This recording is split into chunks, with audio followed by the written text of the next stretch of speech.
been picking up a free Mojo or a Q from here, because they're just we're owned by a major magazine publisher, so we get some free. I think I'm going to have to stop doing that, because I've also got subscriptions to The Week, which is like a weekly. Can you not mention magazines that are?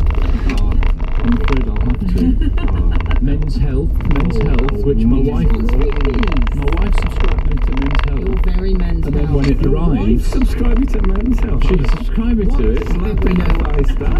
Even worse, I'm glad that sentence ended that way. When it arrives and I read it, she then takes the mick out of me for being the kind of guy that reads Men's Health. I'm thinking, well, you got me it, but I'm not reading it. Yeah, what else? Paleo monthly.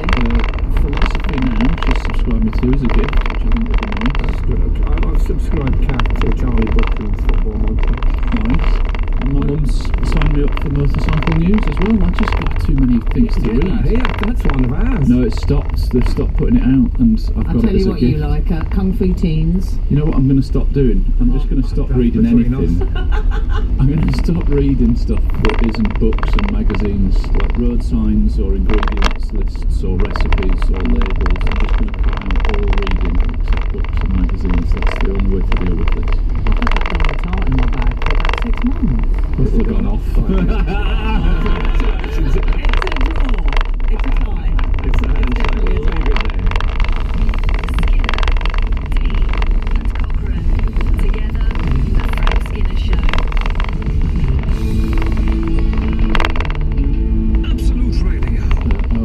Very quickly tell you that I received a wristwatch for my birthday from my mum, so I don't think that's what you got from your mum. But it's, you know, last week we were talking about our thin wrists and moving I saw it earlier on, and what did I say? I said, it's not that bad really. Yeah, which I find offensive, because I like it. But, I like it.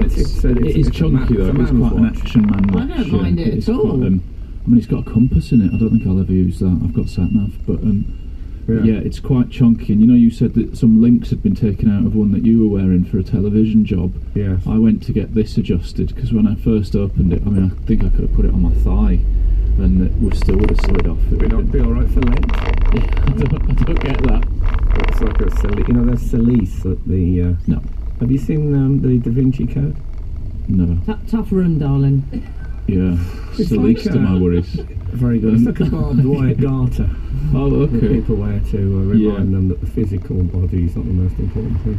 Well, anyway, I took it to the shop to get some links out, and the guy took them out one at a time. Came back, still baggy. Went back in. Came back, still baggy. I thought I was going to be there for the whole afternoon. 3 links he took out. I had to put it on my wrist. You must have been trying for the water retention.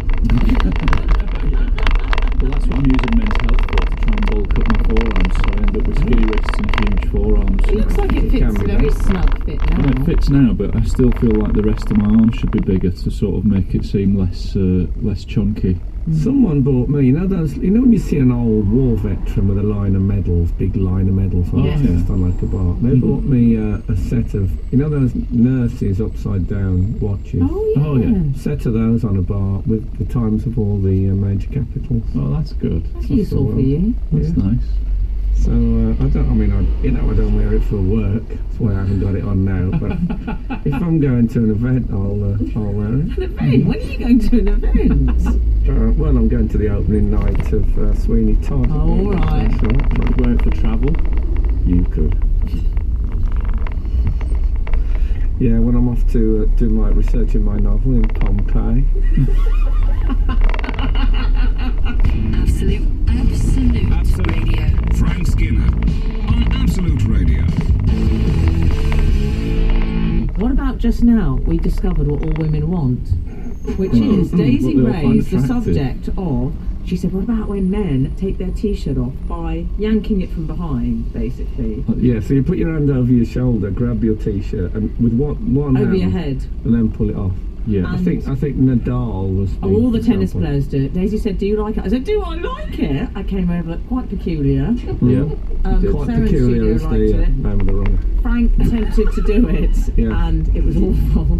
I can't believe you said that. No, I can't either. I don't know where to look. Goodbye, everyone. Even on radio, I don't know where to look. Frank attempted to do it, and I wept tears of pathos. Yes, I couldn't get my arm anywhere near. You couldn't physically do it. I barely got past my hair. I'll tell you what, it's amazing though. See, they can talk like this though, but we can't talk like this anymore. If I said, oh, that moment when you give a woman a bit of a hug and you feel a bit of buckling at the back. You should stop there. I think you should stop there. That'll be regarded as... I'm going to be requesting that this weekend. Lecce. Yeah. Yeah. Yeah. It's tough being a man in the modern era. Lecce Valeska. Cafe con Lecce, thank you very much. Well, I don't mind if I do. Don't know what it means, but it no, sounds I've not good. understood anything for ages. Coffee with milk. Oh, no. I believe, yeah. I'll tell you what excited me this week, big time, is when I replied to Adrian Charles's text, I wrote manana. Tomorrow. And I don't know if you've ever done that on a text. Did you do a kiss? No, but if you do, I didn't. If you do, I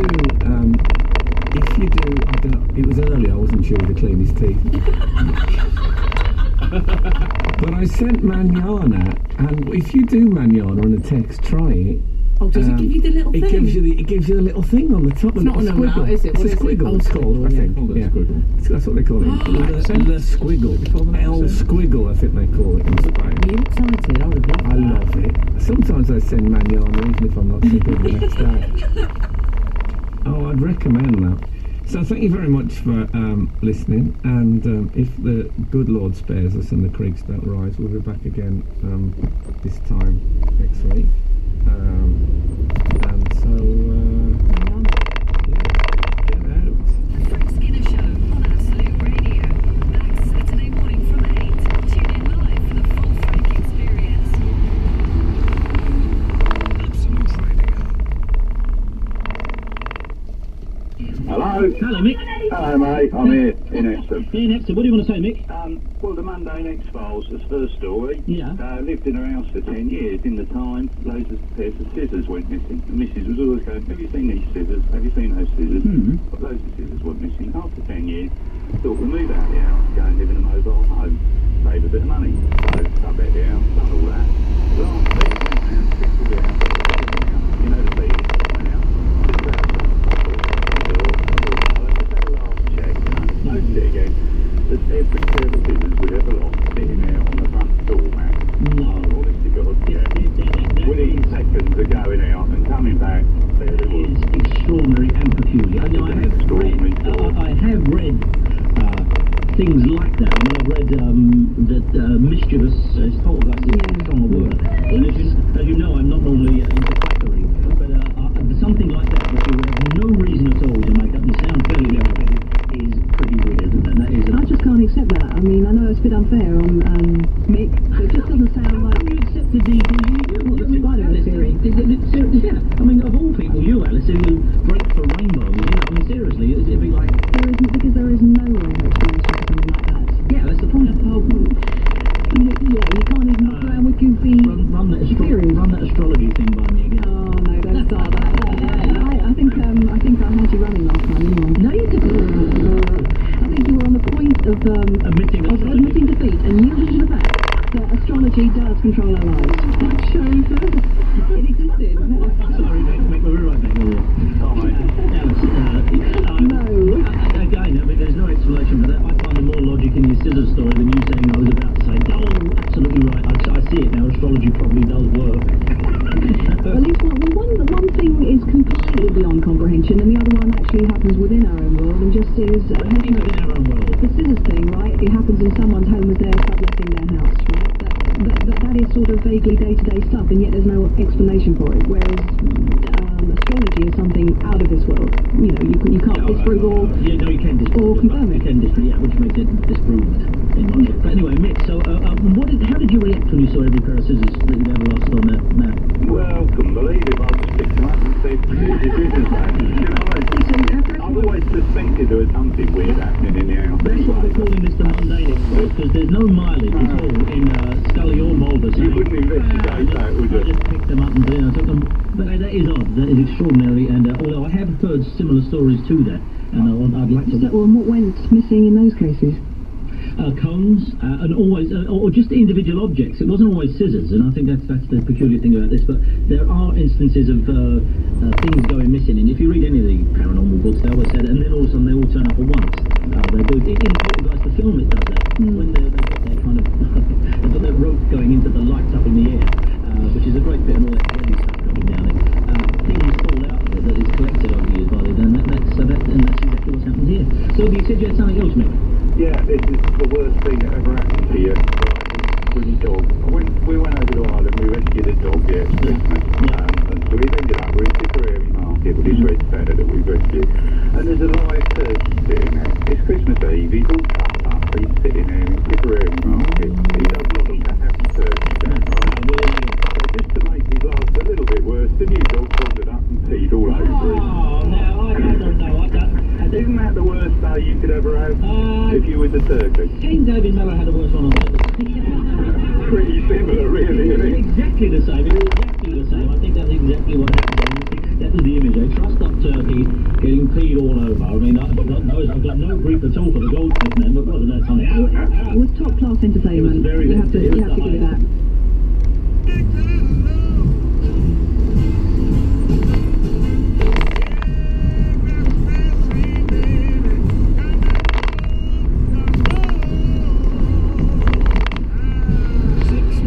This is BBC Radio 6 with music.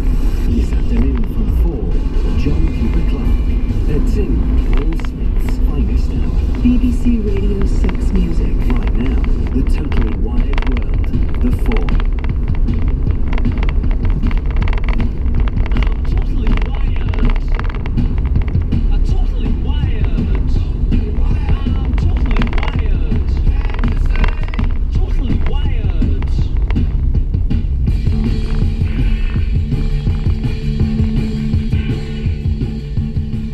Studio albums, over a dozen record labels, more than 40 band members, and an influence on countless other groups. Telling the story of The Fall is a bit like describing the meaning of life. It's a group that's constantly evolved over its 38-year career. I'm Elizabeth Walker, and over the next hour I'll be looking into the wonderful and frightening, unique and inspired and elusive world of The Fall. Of course, its creator and ringleader, Mark Smith. The Fall's an acquired taste, you know, and just the way it's changing the business and that. It's, you know, the dismal creeps come up and then they go down and they go, you know, it's like sometimes we thrive and sometimes we don't. You know, that's the way it is. Along the way, there's contributions from fans, admirers, colleagues and collaborators who've all entered The Fall's orbit. I got the rare opportunity to sit down with Mark for the afternoon to get his side of the story. And of course, there'll be plenty of music from the group who've weathered disco, punk, post-punk, new wave, new romantic, new rave, reggae and Britpop to emerge sounding, well, just like The Fall. Relentless guitars, driving rhythms, electronic flashes, all overlaid with that unique vocal delivery.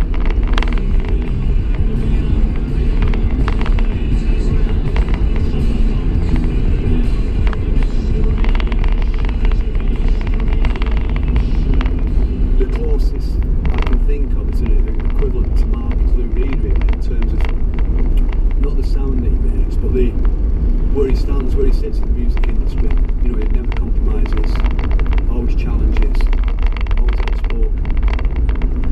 And I think Smith is the closest we've ever had to a Lou Reed sort of character. You've only got to look at the troubles that you've all done to know how wide a net Mark has. You know, he'll say from George Jones, Gene Vincent, The Four Seasons, The Move, Sister Sledge, yeah, play that, lost the music. In a way, that's kind of the story of Mark's career. The money, your soul, the tableau, your money, your soul, the tableau, so palace, affection, leads to the palace of access.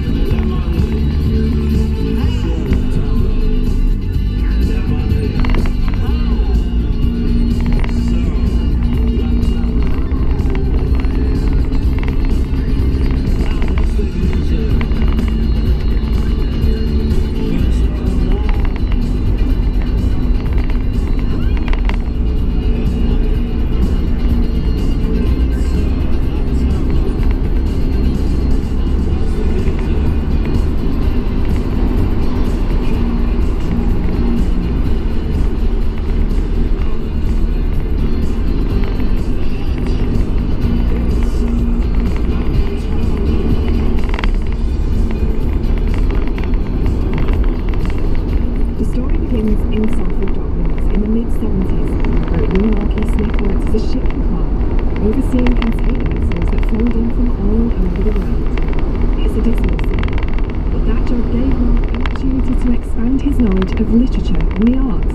I picked up a lot of stuff talking in pubs around it, actually. You know, there's a lot of Irish fellas around there that show you, like, Joyce and stuff like that, believe it or not. I really just couldn't stand any of that stuff, you know, Bronte, which was the alternative. Actually, after 2 years at the doctor, I went into a literature night class, and they wanted me to help because they had a literature over. People who wanted to do A-levels.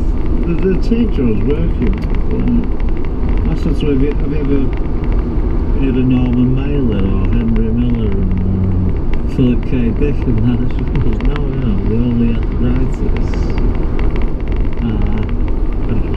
And Jane Eyre and all that stuff, you know, it's like, I thought, no, I can't do this anymore, you know, something.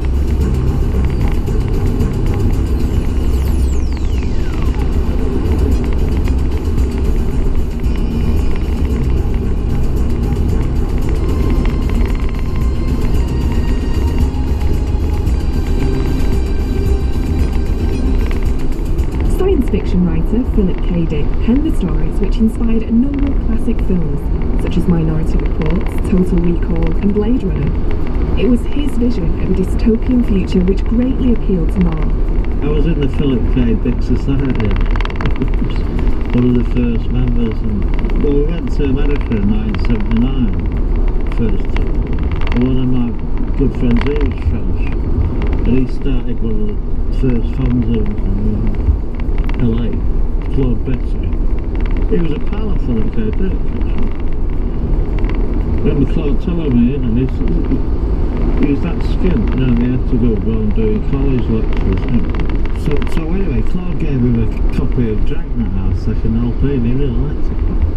No, he was, my friends had been building sandwiches of students and discussion, you know. Then a week after he died, Blade Runner came on, you know. And I remember thinking, I'll never end up like that.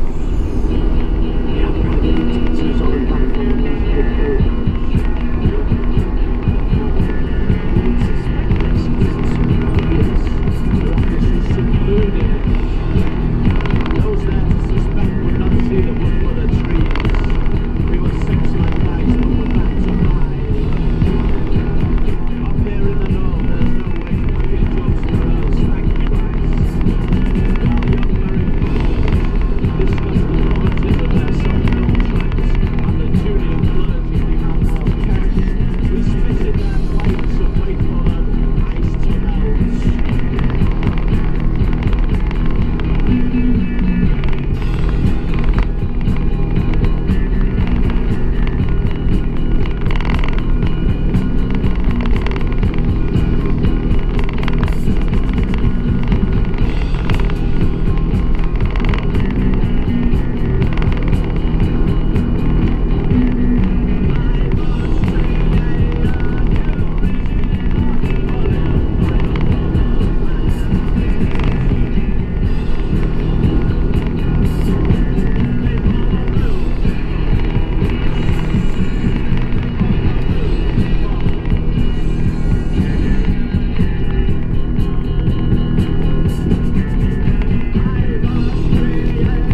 taste in literature. Young Marky Smith's record collection was similarly left-wing for the time. Amongst his early favourites were German drone like Can and the experimental composer Karl-Heinz Stockhausen.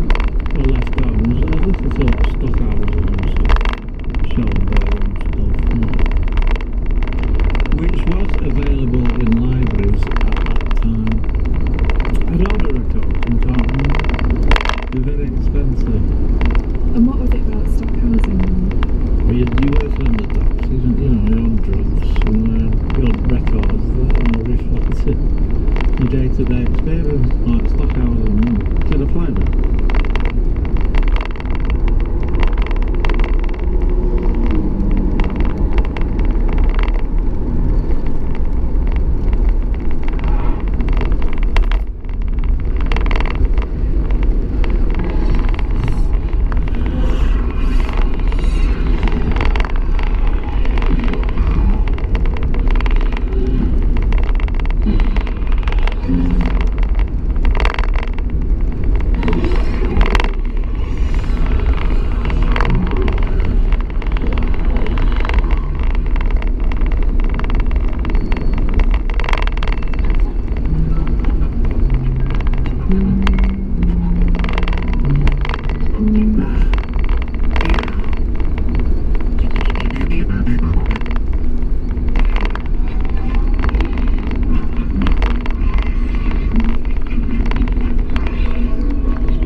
performances. I think you're